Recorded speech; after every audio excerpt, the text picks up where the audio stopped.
I'm going to go into some collection of videos that I've shot in the 70s and 80s, most likely. Paul and I met in the 70s. I was a structural engineer and he was doing a project about Atlantis. And so I visited him in his studio.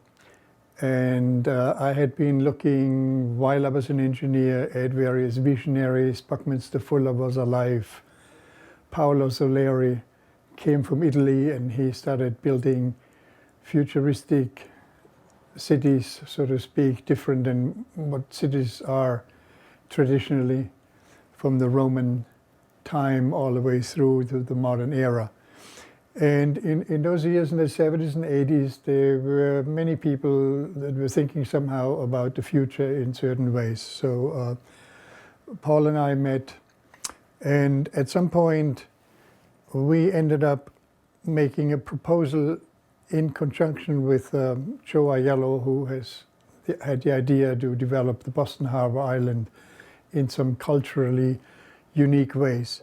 So Paul suggested to design a sort of philosophical museum, let's call it, chrono arc. It was supposed to be designed in such a way where various concepts that people didn't agree upon would be built into the structure and therefore allow humanity to come to terms with their own language, their own conceptuality, and maybe finally find world peace. So I invited him one day into my room in Central Square, and so he put as many drawings and sketches as he had on a wall and explained to me the concept of what he had in mind. We subsequently made a proposal, but it didn't really go through. The people that wanted to help us wanted 10% of the profits, but we didn't really know anything about profits. We were just thinking in philosophical, conceptual terms.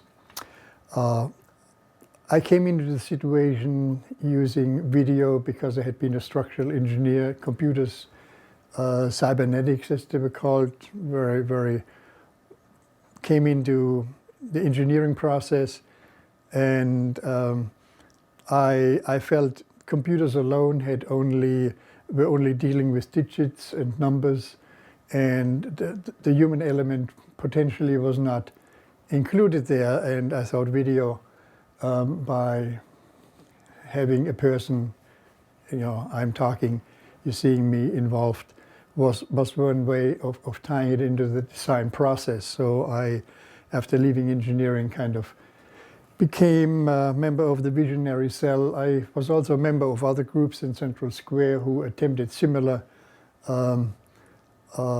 final attempts. So during those days in the 80s, while the visionary cell was going on, there were various groups in the Boston area working on contemporary issues. Paul subsequently asked me many times to come into galleries where he had exhibits.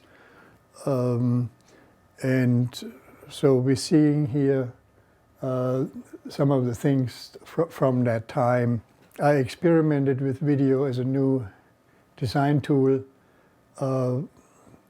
with no other ambition in mind other than peacefully staying in the background and helping to facilitate various projects to come about and move them along somehow.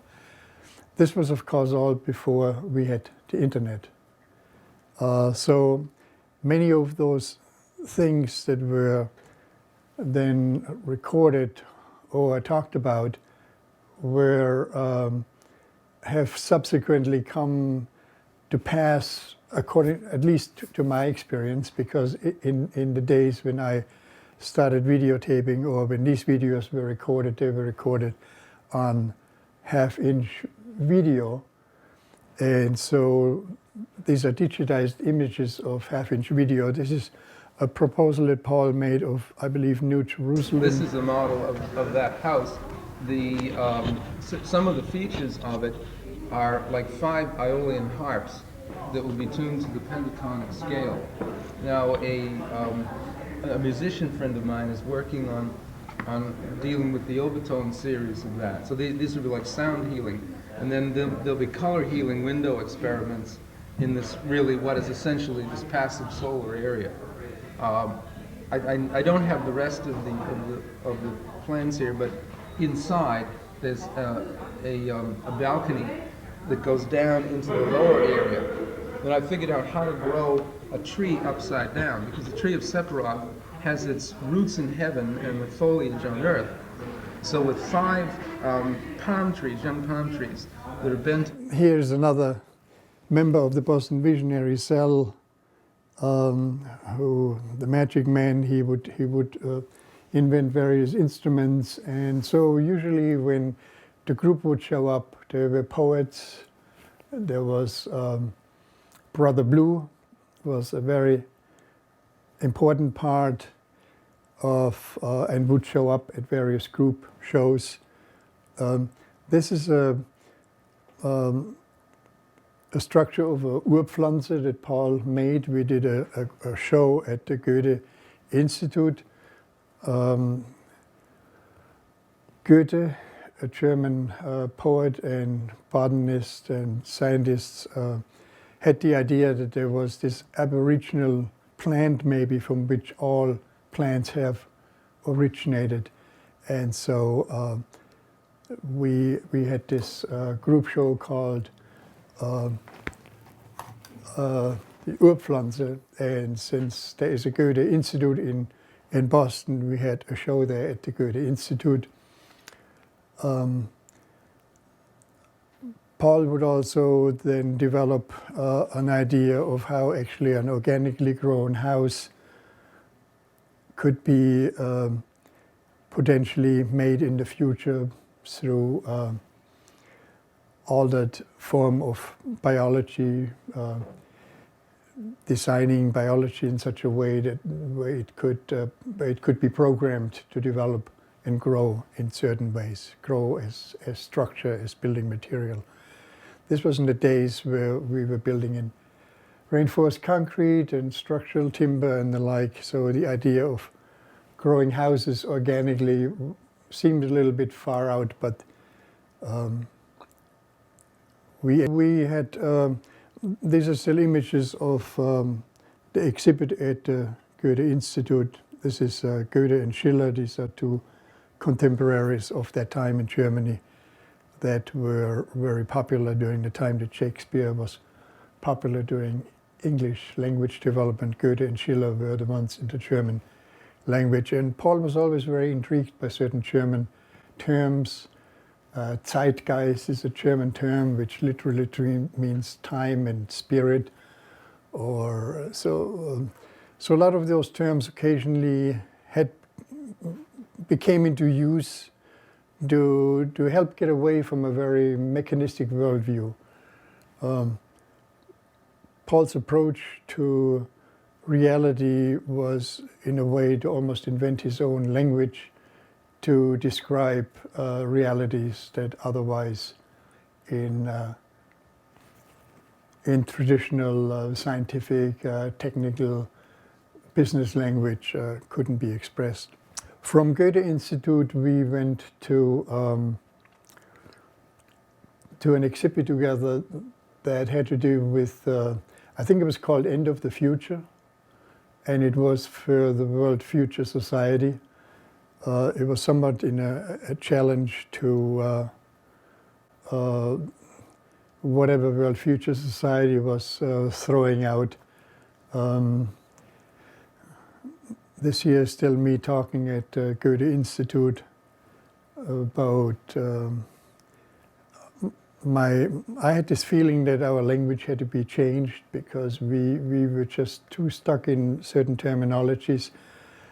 I was intrigued by the Platonic solids, which Paul had also used in his first work that I saw, which was the Atlantis Project. And since I had been inspired by Buckminster Fuller, who in his lectures typically spoke for at least 4 hours and always had a tetrahedron on the table and occasionally needed to pick it up to make a certain point. I later on, I didn't really want to call my work by any name. I just wanted to use the symbol of the tetrahedron. But then when we went to the World Future Society to talk about end of the future, Paul asked me to talk about how the concept of the noosphere, the sphere of the mind, that Tyler de Chardin talked about. And there was also a Russian mathematician, I believe his name is Vernadsky. He expressed a similar idea. I made the attempt to talk about how the videosphere could be made visible. In other words, how the noosphere, the sphere of the mind, could be made visible in the videosphere. I attempted all along to find a language that would be a global language. According to Buckminster Fuller and according to what we know now, we're living in space on a what we call planet. Buckminster Fuller sometimes called it a spaceship. So my feeling is, in order to grow up as humanity, you had to develop a consciousness that was beyond the box, beyond, the globe, the planet. At some point was described that to sailors, if they would sail out too far, their sailing ship could fall off the edge or something like this. So, conceptually, in terms of how we see the world, our worldview was somewhat limited, and we were quite aware of it. And the attempt of Visionary Cell was to help expand the worldview or to have discussions about it. And that means in the both physical and parapsychological, metaphysical sense. Here, Paul is explaining the idea of prana, the breath exhausting from the body, carrying energy. I believe this recording was done actually at Kent Gallery in New York City when the book about phenomenology was published. This was in the 90s, I believe. Subsequently, after talking to World Future Society and dealing with the terminology videosphere, which had been used earlier by alternative video people in New York. They had traveled through the world. That means Europe, Russia, and brought their video gear with them, and essentially established television monitors, the whole technology to make picture and introduce it to people, because people at some point, television was Big Brother watching. And so we went through a period where the attempt was made to give the power over to the people, who at some point we assumed were incapable of organizing or governing themselves. So the big leap from when I thought of videosphere, I was thinking about a future whereby new building techniques, new techniques to produce food, to clean water, just a whole new way of recycling all energies would be part of the new structures and the way to teach this to the people, the way people... And all of the pollutants that were coming down on you would be taken care of by the plants. So it's like living in a garden where the garden's taking care of you rather than you taking care of the garden. reading Teilhard de Chardin. I know you were talking about him in the beginning, because he moves towards a world which makes time have a sense, have a finality to it, which the secular world does not permit. As a visionary cell, we had shows about lucid dreaming, art and lucid dreaming, which brought a whole new group of people together. It was done in the Federal Reserve Bank. There were people invited from Boston University and other scientists who had done some work in lucid dreaming. Paul talked about it there. We had again Brother Blue being there doing a performance, and I presented a little video installation. One of the earlier experiences that I remember now sharing with Paul was going to the Towards Tomorrow Fair. This was in the days in the 70s, I believe 76, and one was 74. The Buckminster Fuller was still around, and people organized for a show towards the future. Here we are at Cambridge CCTV. I had made about 7 tapes, and in a program of 1 hour and a half, I played excerpts of 7 tapes, and I had Paul there with me, and we were discussing what I had been recording. I think that everyone is seeking a way to be constructive, and that now that we recognize that, you know, the velocity of media is now the speed of light. You know, it's not the 700 miles per hour within the thinking of our own mind or a horse and buggy anymore. It's there, so that we will transcend. My original opinion is unaltered from 1973 when we first met. I think that the whole videosphere idea is the next stage after the United Nations. When we have all this technology in place, we don't really need to be governed anymore in the way that was required before, where we needed to have government buildings and organizations as we used to. You know, we potentially have to go into a future that most people are not accustomed to envisioning, because we have seen, I mean, since I came to America in the 60s, I've been bombarded with German war movies. War movies get played over and over as if it's the lifeblood.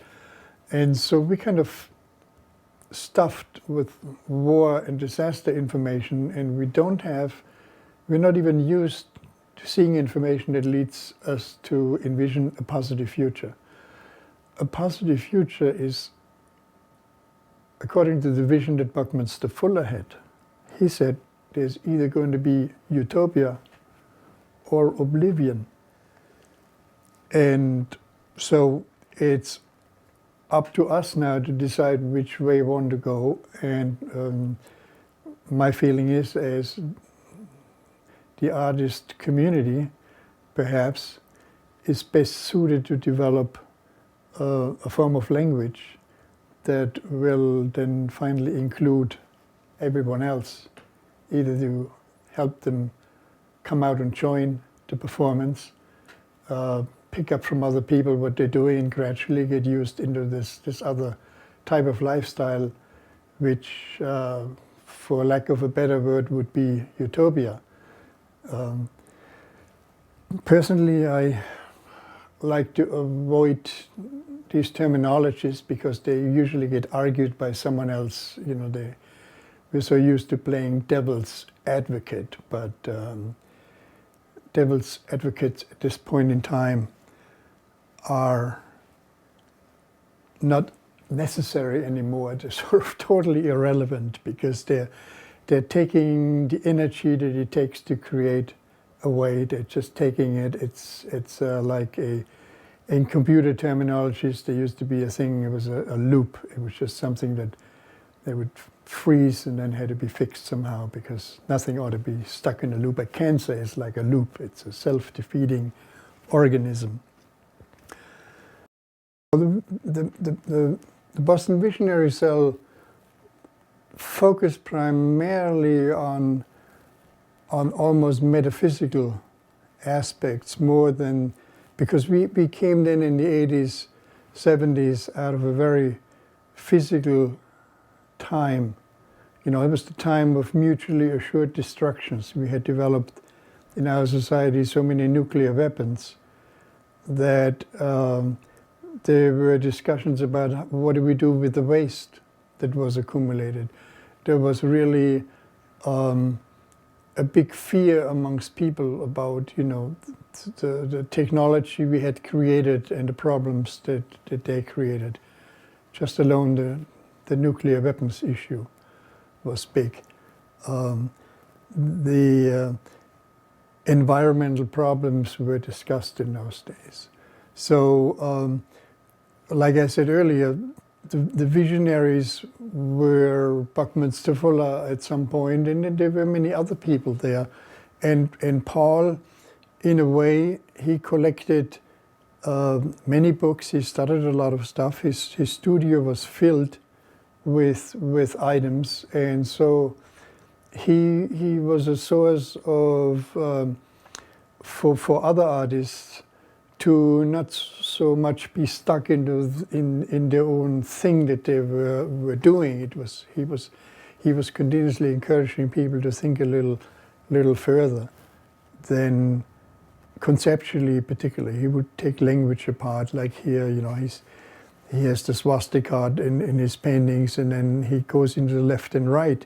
So then on the other side, you see the swastika, which turns one clockwise, the other counterclockwise. You know, one in certain meanings, one means a positive energy and a negative energy. But these are all linguistic terminologies that exist and were discussed. So what brought me to the Visionary Cell was that I had left engineering, hoping that video would allow us